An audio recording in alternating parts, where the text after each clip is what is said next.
a white light that he thought was something trying to keep him safe. So what if that experience could be a hallucination? Well, clearly he accurately described what happened to him, so that part wasn't a hallucination. But you could say the hallucinatory elements then were this white light. Is that white light real or not? I don't know. Before we can understand this strange phenomenon, we have to understand the nature of the near-death experience itself. When we die, we go through a fairly rigorous series of events. And a picture that a child drew of nearly drowning, I think, illustrates this better than anything else. And we can see in this picture, the first thing he draws when he nearly drowned is he states that hands reached inside his body and pulled him out. Doesn't identify who these hands belong to. But then these hands plunged him into darkness. And it's clear that this darkness that's part of the near-death experience is the darkness that's the absence of sensation and input from our body. So the hallmark of the dying experience is that we're conscious and awake while we're dying.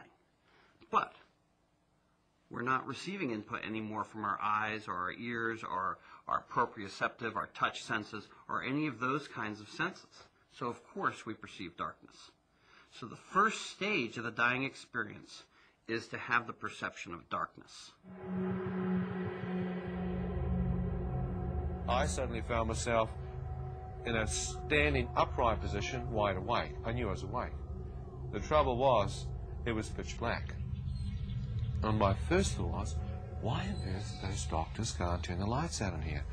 What kind of hospital is this? As I stood there, wondering how long I'd been asleep for and why the lights were out, I thought, well, don't freak out. Let your eyes accustomed to the dark. Maybe you've woken up too quick. So I kept looking, thinking my pupils had dilated. No light. Couldn't see a thing. It was pitch black, like a dark room. So, well, okay. There must be some light in here somewhere. So I turned around 360 degrees, checking out to see if there's some light. Couldn't see a thing. As I went out to my right, I couldn't find the wall. I thought, that's weird. Have they moved me? So I started moving back to the left, groping around looking for my bed. Couldn't find it. I thought, great, you idiot, now you've lost your bed. How on earth did you do that? So as I'm groping around physically trying to find my bed, the next thought that comes into my mind is that it's so dark in here, you can't seem to see your hand in front of your face. So I brought my hand up to where my face should be, and it seemed to pass straight through, as if there was no physical form there. I thought, that's impossible. You can't miss your head. I went for my physical body, absolutely nothing. What the heck's going on? It's like I'm out of my physical form. It's like I'm transparent, yet I have the sensation of being a total human being standing there. Ian, who I am, appears to be standing here. What's happened? The experience is vividly real. It's just as real as this experience right now. It doesn't have any hallucinatory or dreamlike qualities. So this darkness is extremely scary. And you can see in this picture here that after this young artist draws us darkness, we see the darkness then start to evolve into what he calls a light, and then ultimately what he thinks is heaven, which for this young Boy Scout is a pup tent and a golden field. So the elements of the experience involve the cessation of input from this reality, the perception of darkness, since we're still conscious, and then the perception of yet another reality. And that reality is primarily based on our own perceptions of what happens when we die. So we die the life we live. According to the facts, NDE is a phenomenon which exists. It is not hallucinations, but a real, inexplicable conscious experience. But what have academics to say who researched this mysterious phenomenon? And there are broadly three perspectives on the near-death experience. You've got sceptical explanations, which usually argue that the near-death experience is some kind of brain abnormality near death, or some chemical abnormality in the brain near death.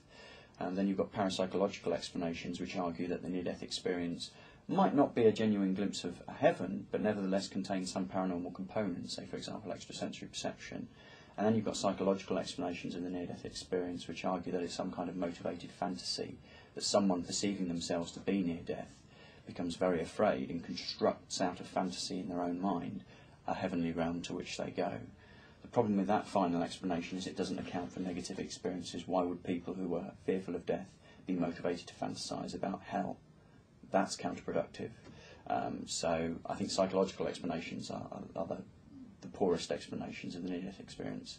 It's either going to boil down to there's genuinely a heaven or a hell, or brain chemicals are causing the experience. Near-death experiences are the last experience that any of us will have while we're still alive. They're misnamed. They're not the near-death experiences at all, but they're the dying experience. This isn't a belief that I have. This, to me, is a scientific fact that has been documented now by 15 years of mainstream scientific research. What we've learned in the last 15 years is in the process of dying, several astonishing and counterintuitive things happen. Namely, the dying person has a complete return to consciousness. They're alert and aware of what's going on around them, even if they seem to be comatose. And they have an expanded sense of consciousness that extends beyond their body. How do we know this isn't just a dream or a weird hallucination? Dreams happen to people who are sleeping at night and are associated with certain brainwave activity. So clearly it's absurd to think near-death experiences would be a dream. What about being hallucinations? Chaotic dysfunctioning of the dying brain. Absolutely. They could be that.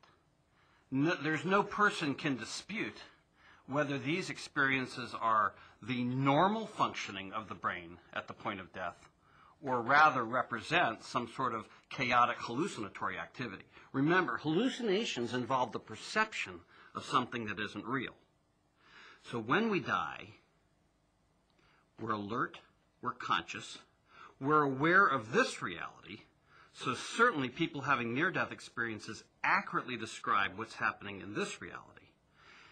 But the key element of the near-death experience is that we perceive, I say we, as all of us are going to have this experience, we perceive another reality superimposed over this one. So it's then a matter of religious belief systems as to whether you think that other reality is real or not. So that's the issue of religion and philosophy. But nevertheless, when I say near-death experiences are real, I mean that they occur when these children say that they're happening, which means at the point of death.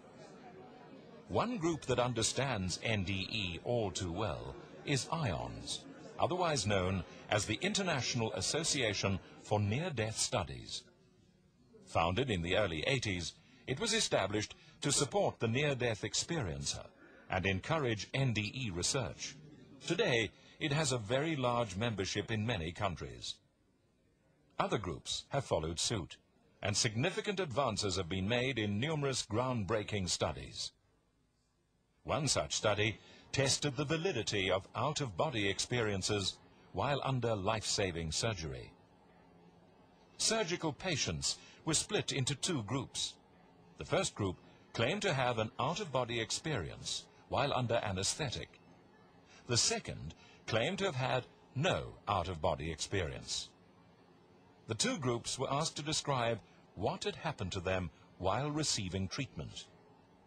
Those who had experienced no out-of-body sensation made wild guesses and were overwhelmingly wrong. The out-of-body group, by contrast, gave startlingly accurate descriptions of what the surgery or treatment had entailed, including giving precise details of data readouts on the surgery's electrical equipment during the operation. The concept of extended consciousness after clinical death had moved from the realm of religious belief to verifiable scientific fact.